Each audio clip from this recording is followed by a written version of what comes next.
All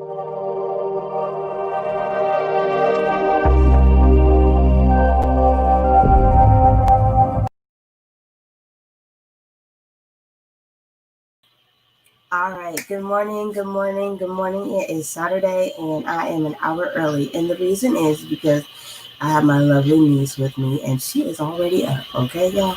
And so before she comes in here or running around the house like, TT, I need to find my TT. I got to get this done with y'all and then go make us breakfast because at my house, everybody gets up early and expects to have food on the table already. So I must have done that or something subliminally to these kids because they are smart. So I'm going to pull the verse up. We are on day 3, devotion in regards to money.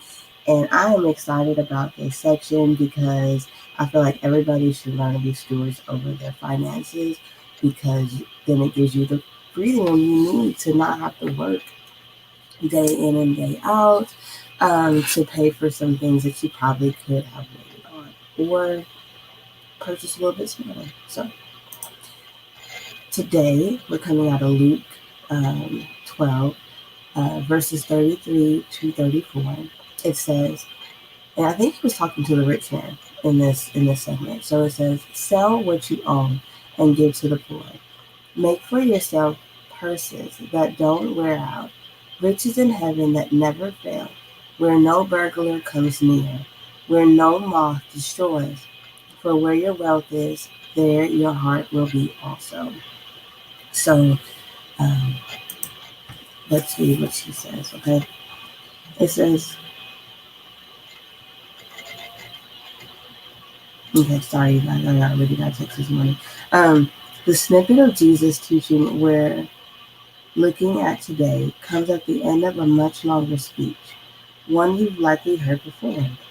In it, Jesus illustrates for his disciples that they can trust God because he provides so well even for the birds and the wildflowers, and how much more valuable you are than the birds. He tells them in Luke 12:24. This is such a reassuring truth to consider before we start making the tough decisions required to keep breathing room in our finances. You are a beloved daughter or son of God. You can trust him to provide everything you need. If you're naturally a saver, you may be inclined to keep a tight fist on your money, refusing to be generous because you are trusting in your bank account to provide. If you're naturally a spender, you may be buying your way to a feeling of safety, trusting in your stored up stuff. God is asking you to trust him, and money is a tool for doing that. Let's see. It says the end of today's verse explains it so clearly. Your money's direction shows your heart's affection. How you handle your finances shines a bright light on the condition of your heart. I have never thought about it like that. So how's your heart? What does your checkbook say about where you're placing your trust? If someone peeked over your shoulder at your credit card statement, would they see you following God's urging to be generous? One way to check the condition of your heart may just be checking your receipts. Y'all, I feel some type of way about that a little bit. Okay, so I'm going to tell you, I didn't journal my thoughts, but if I was to just go off of what I know is a problem, is eating out. Especially it's so much easier and convenient. But what's so crazy is the weeks that I do buy really good groceries and I cook for the kids, like everybody feels better. It's like healthier. It's great. Just overall. But going out to eat is so much more convenient, but it's not healthier. So I'm trying to get a grip on that. So if I was to look at my debit card statement, you'd see a lot of swipes that have to do with eating out. And then the weeks that we actually buy groceries and cook, we save money more. So like I end up having more money in the bank than versus me buying the kids something out to eat like they absolutely love to do. So let's get to the questions. You ready? All right. So of course today we're talking about Justice Life. All right. So it says here at the top. So let's say someone actually could see into your financial account. What are you spending money on that's not in your budget? I just told y'all mine. For some, it may be treating a friend to coffee or pitching in to help a coworker in need. For others, it's the unplanned but needed dress or the expensive photographer fee for a cool family photo shoot like all your friends have. It's real. We all feel it. Here's the challenge for you. So grab a paper. This is what they say. Look at the last month's credit card or bank statement. What expenses would you have a hard time justifying to somebody else? Like I said, the eating out, because I need to put into my schedule sticking to cooking solely. Eating out isn't healthy. And there's really nothing else on my bank account statement that is questionable because, yeah, we don't do anything but eat out. All right. So it says here, as you look at the item you've just listed, how do you feel? And there's tons of options. All right. Option 1 is disappointed, disapproving, proud, guilty, let down, content, annoyed, happy, embarrassed, remorseful, ashamed, amazed, satisfied, surprised, stressed, anxious, overwhelmed, confused, frustrated, thrilled. And I'm going to put, okay, the reason why eating out is not good for me is because I don't want to be fat anymore, you guys. So obviously, I'm not doing what's appropriate to get that end result. Does that make sense? So eating out, processed foods, not healthy, equals continuing to be the size that I don't want to be. Now, if I buckle down, cook, take care of myself, then not only will I have breathing room in my finances in that area, I will also be getting the fruit that I want in another area. Does that make sense? So I would say, in a way, like certain ways, I'm happy because I only have one thing that I'm struggling with. Um, and then in the other way, I'm disappointed because I need to balance that and get it. I need to get that together. I need to stop um, stress eating. Stressed a little bit because I need to get the discipline in that area within my temple, right?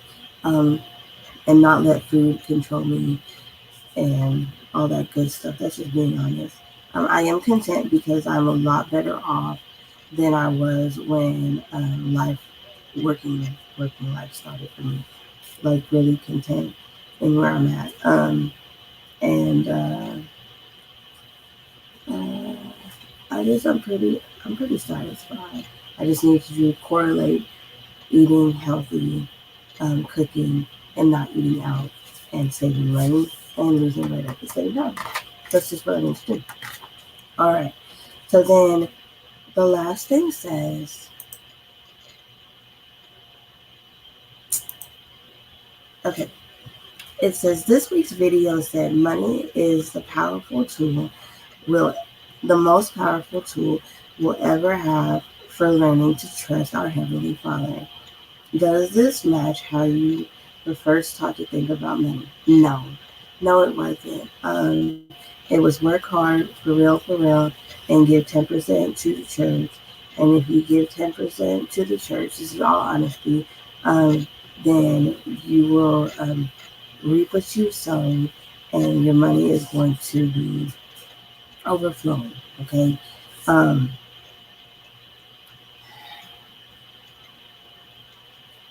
when I was doing that, I'm going to be completely honest. When I was doing that, And then I would get unctions to give to people outside of the church. I would justify not doing it because I had already given my 10% to the church, and I thought that was enough because that is what I was reinforced, you know, my entire church building life.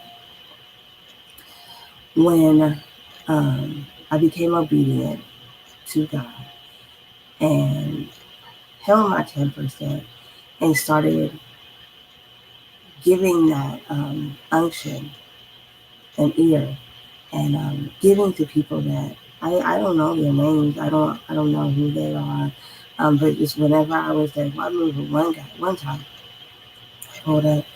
I was driving and I seen this man in the parking lot and something said turn around. And I was like, I don't know that man. So I turned around. I was like, what do you need? And he said, um, I'm this much short from being able to get a hotel for me and my kid. And I said, okay. And that was just so happened to be the 10% that I had put aside to give when I was supposed to, for tithes and offering. So I gave it to the man. And 2 days later, um, I got that money back plus. So I'm not saying don't give your tithes and offering to the church, but I am saying I'm telling you, there's people out here that are praying for not even a miracle, but just to know that God is real. And when you get that unction, sometimes you're the messenger or the disciple that he wants to use, or the vessel he wants to use to answer that person's prayer. So please, obedience is key. Discipline is key. Um, I don't know. You gotta understand that God is not in a box. We keep putting God in a box. We want to create this formula. We want to rub him like a lamp, like a little genie lamp, and we want him to manifest the things that we want. Um, God is not necessarily a genie. You need to have discipline. You need to have obedience. You need to understand that the Word of God is an instruction manual. And there's not a story in there that doesn't correlate with what's going on in your life now. So there's always something to help guide you in the right direction. He is a God of correction. Don't forget that. You know, people want to say, oh, he's just love, love, love. But he wouldn't be a good parent if he didn't correct you. And so I go on another tangent with that. The next question is, does this match how you first told? Is it how you view money now? During the thoughts. No, it isn't how I view money now. I honestly don't view it the same way I did initially when I started to make money. Um, the last year and a half or so, God has shown me that trusting Him in the financial area does reap a full on overflow. A full on overflow. And I am grateful and I am thankful for that lesson. Initially, I wasn't, I was scared because I never trust God with my finances. No. Like I said, I've always had a plan A, plan B, plan C, and I was working 2, 3 jobs, and now I don't have to because I actually put my trust in Him. Um, and you guys should too. You know, put your trust in Him. Get a heart check. You know what I'm saying? Have a real conversation with yourself. Am I the problem? Nobody wants to be the problem, but it is you. You the problem. And nobody wants to have that reality that you may be the one that's messing yourself up and putting yourself in situations that God didn't tell you to, like, He didn't tell you to do that. He didn't tell you to do that. And I'm not trying to get on to anybody, but I want you to understand that we have to start taking responsibility for our actions and stop praying somebody to get us out of that when we do it, right? We don't. Sometimes we didn't do it. But if we look back, there was warning signs that that was coming. So we got to open our eyes and be like a servant and trust in God and pray to Him. Anna is doing so good, y'all. I'm about to get off of here. I hope everybody has a really good day. Go make this baby something to eat. And behave yourself. Please, please, please Get a piece of paper and start assessing your situation. If you need any help or have any questions, inbox me, reach out to me, and we can get you somewhere. And we can get you in a better spot. Like, you know what I'm saying? We can just get you in a better spot. And I'm going to post this little thingy right here. Where is it? This is it. No. There we go. Your money's direction shows your heart's affection. And that is a reality. My heart's affection is eating good. You know what I'm saying? And obviously that's not hard. So, like, if you look at my bank account, you'll see me giving and you'll see me eating. Remember, I told you I wanted my giving to be 30%. So if I stop eating so much, guess what I have? That 30% to give, right? So let's get there. Let's be able to reflect where we are lacking as human beings and how we can get better and how we can bless others. Because that, honestly, is what it's all about, right? It's the ability to give to one another, not just love, but help them. I think that the most disheartening thing for some people sometimes is telling somebody their financial situation and they say, just pray about it. But what if you had the finances to help them? What if you were that prayer that they needed? Like, what if they had already been praying and you could have answered that for them? So we got to stop doing that. We've got to put the work in as a community to help one another. There's somebody can do it. One of us has it to do it. Let's make it happen, y'all. Let's just make it happen. Everybody have a really blessed day. Don't work too hard. Be a blessing. If it's your Saturday, enjoy that Saturday. If not, I'm sorry. I'm working too. I get it. Drop some comments below. Answer the questions. It's okay to be transparent. I ain't judging you. If you can be in my house, you already know we good. Spread love, be love, do the work. Don't forget to bless somebody along the way. Love y'all. Goodbye.